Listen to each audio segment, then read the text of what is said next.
Welcome to Legends of Change on NBC One. This is the program that brings you gripping and motivating stories from people that remain role models even during the time of the pandemic. Speaking of COVID-19, I hope you are staying safe and adhering to the rules and regulations. I'm your host, Matthew Maps Kapofi.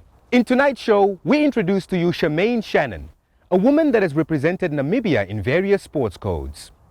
Can you believe that she collected more than 200 medals? I repeat, 200 medals from around the world. That in itself is already legendary. But you might be asking yourself, why is she on tonight's program? Without further ado, here is why. Triathlete Shannon leaves for Canada in 2 weeks' time. Triathlete Shannon Waiting after up and a coming stint in Shannon. Canada, where she took part in a number of races. Shannon's progress will come under serious scrutiny. Center of attraction when the All Africa Championships, which gets underway in athletes from Sokopun. South Africa, Mauritius, Zimbabwe. This year there will also be a lot of age groupers in from Namibia, and maybe they'll do good because everybody was training really hard and everybody's looking forward to it, and it's on home ground, so maybe we have that advantage.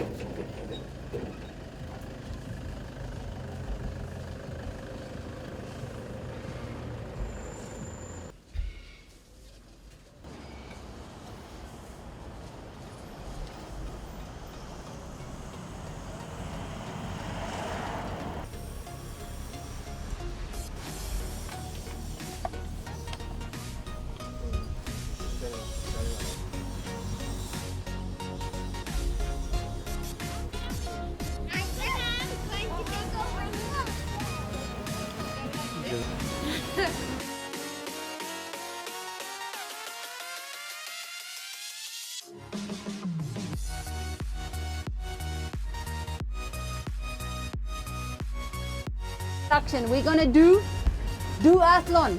We're gonna bike and then we're gonna run. Okay, now the bike, make a big circle. Long to the other coach Stena. I've met Charmaine in 2014. A few years now that I'm here with T-Rex. So, and I really enjoy working for T-Rex, working with the kids. Awesome, well done. Very good, Davina. Yeah, now you must go alone. Good job. Put your bike down here. She is really motivating the kids and even the youth, because what she's doing is for everybody. Doesn't matter who, adults, kids, and anyone can come to her if they want to have exercise with her. Especially when they do swimming in the summertime. Out, lie on your back, so the chin is always away from the chest, the arms is relaxed in the water. I'm Shannon. I'm a multi-sport athlete of Namibia. These days I don't train and race so much as in the past, but I used to be a multi-sport athlete doing triathlon, duathlon, biathlon, inline hockey, canoe polo, fistball, and I've been all over the world in the good old days when we still could travel freely without this COVID going on. And I was so fortunate because that was the good days. But then after I got a scholarship to Canada and I studied coaching, I came back to Namibia as a coach, and I started to coach kids. And I still trained and raced a lot since then, up to about 2015.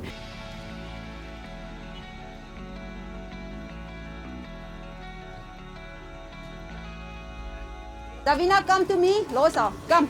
Paddle, paddle, paddle. Okay, get off your bike and run, run. Run straight down. Run, run, run. Run, Dafa, run. Very good, okay. Grab your bikes and then you go slangetje from here.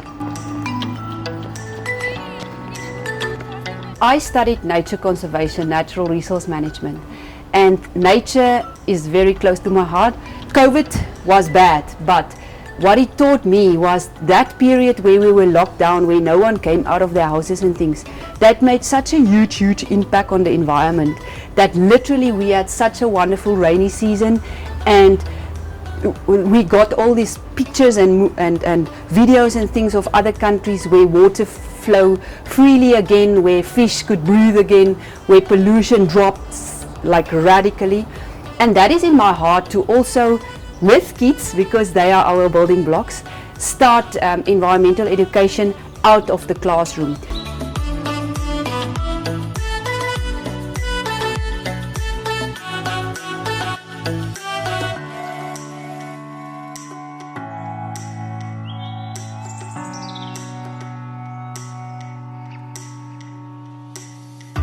I have a plot outside of Windhoek with nothing, but at least there's ablution blocks where the kids can go, boys and girls, to the toilets, and we can take any kids from any age, from any school. They pitch tents, and then we have a camp, environmental camp, where we then teach them about nature and how to live sustainably, and how to appreciate nature and look after it and clean up and so on. And we can do sleepover camps, like I said, with the tents, but we can also have schools come out per day, for a day, and we have day camps with them and show them what to do and take them into the river and into the mountain and on the plot and do these environmental things. So that is the other vision that I have, and not only on my plot, but to go around in, like at Henties Bay, Walfish Bay and the north, you know, to do that with the kids. And I'm sure that somewhere in between there would be sponsors or investors that would like, you know, to contribute to this, so that we can have kids, that kids don't have to pay that much. Because usually when I do these things, all the things that I do, I have kids that can pay and kids that cannot pay. But I cannot support all the kids that cannot pay. I can only support so much. Like at our normal camps, which we host every holiday, I have a system where I get sponsors to sponsor kids that cannot afford it, and then T-Rex would sponsor 2 or 3, because like the sleepover camps, we can take maximum maybe 26 kids. So of the 26, I would sponsor 2 or 3, and the sponsor will sponsor 2 or 3, so it's already 6, and then 20 other kids can pay. But it would be wonderful, obviously, for me, who's have the passion to coach the kids and to teach the kids these environmental things, to have the kids do it for free. So I started to coaching much more. I coach cycling, swimming, triathlon, which is multi-sport, swim, bike, run, and they do these obstacles. That's a new thing actually, and it's growing rapidly in the world, where they climb over and under and things like that. And I even start doing, that's the new sport that I start, because it's a fun thing. And in Namibia it's not that big, we don't have those gyms so that it becomes a competitive sport, but we do it all for the fun, and companies do it for fun, for team building and stuff.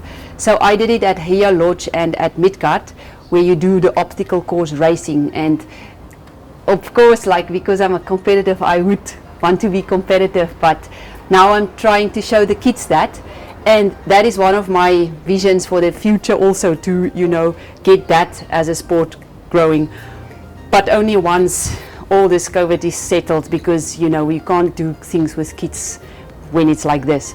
But the coaching that I did was only sideline or afternoons, and when it grew so big, I coach in the mornings. We coach kids swimming, and in the summer, in winter time, we coach them bicycle riding. We give them bikes if they don't have bikes. Like, I had a system where I coach kids for free and I get their bikes, and then I have the bikes to give to other kids when we coach. So that is a nice system. It's only expensive when we have to fix it, but sometimes I'm fortunate to get sponsors and so on, and help from Synod and stuff like that.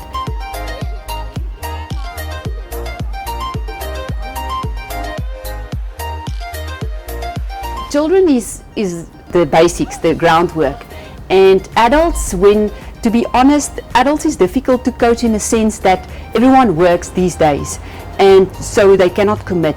But kids, when their parents pay for them to be committed, they come in and we coach them, and they are our kids that we develop. I coach so many kids that's now doing good overseas and stuff, but it wasn't me that did the elite part of them, but I built them up, made them interested in sport, helped them to do it and to get to that level where they can now do it and do it good. And then they moved on to elite coaches. I'm an elite coach, but in Namibia it doesn't work financially because we can't get paid to coach 5 kids on that level, as opposed to many little kids for more income. So unfortunately it's like that, but fortunately no one else does the beginners, and then I do that. They fall and they crawl and they can't swim, but then it's a great feeling to, you know, to build them up and coach them. I'm very good at riding bikes, and I can ride as many as I want. I just have to keep trying.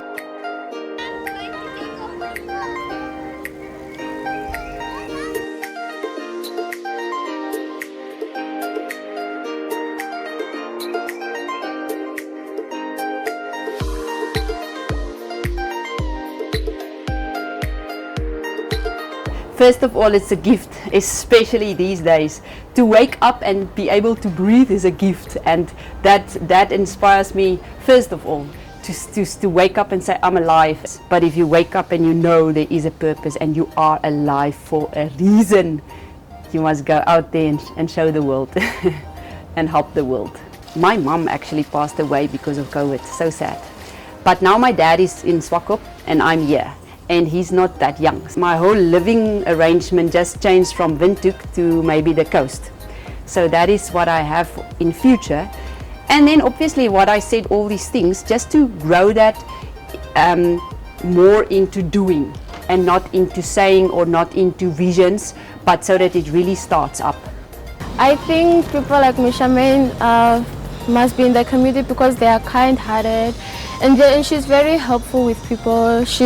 I've been with her for 3 years now. We do swimming and cycling, swimming in the summer and cycling in the winter. So I've really learned a lot from her. Good job, look at you. Well done, don't fall, don't fall. Awesome.